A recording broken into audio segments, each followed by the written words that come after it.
Hey, hi guys. So now we are going to see how does the hash map works internally in terms of get data. So let's see. I'll just remove this part.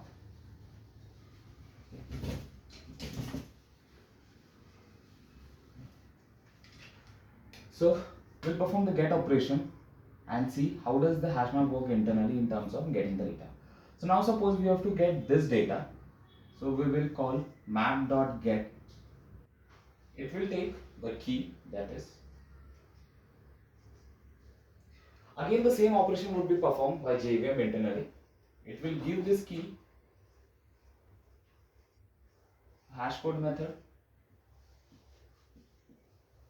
It is going to return us the hash code.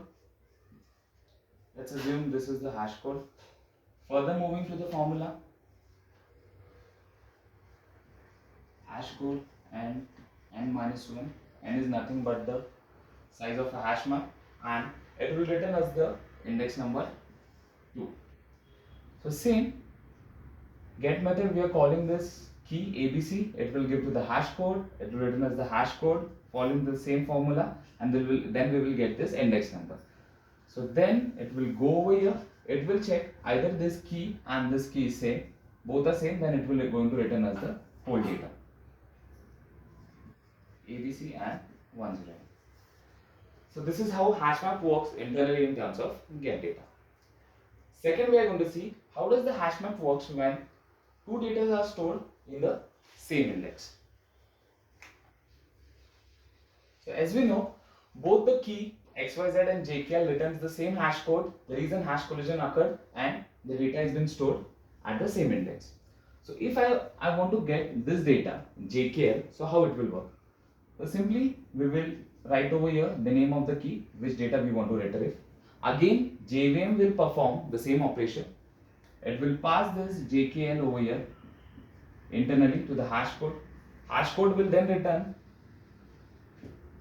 some of the hash number. This is further calculated and then it will return as the third index. Now what it will do, it will go to the third index. Here it will see does the key matches. If the key matches, it will return. If the key doesn't matches, we can see over here it is pointing towards the next one. So it will traverse from this linked list to this linked list, and then at this position it will compare the key. Okay, now we can see there is the same key, and then it will return this data over here. So this is how it works if two linked lists are stored in the same index number. So next we are going to see how does the hash map works in terms of Java 1.8 feature enhancement.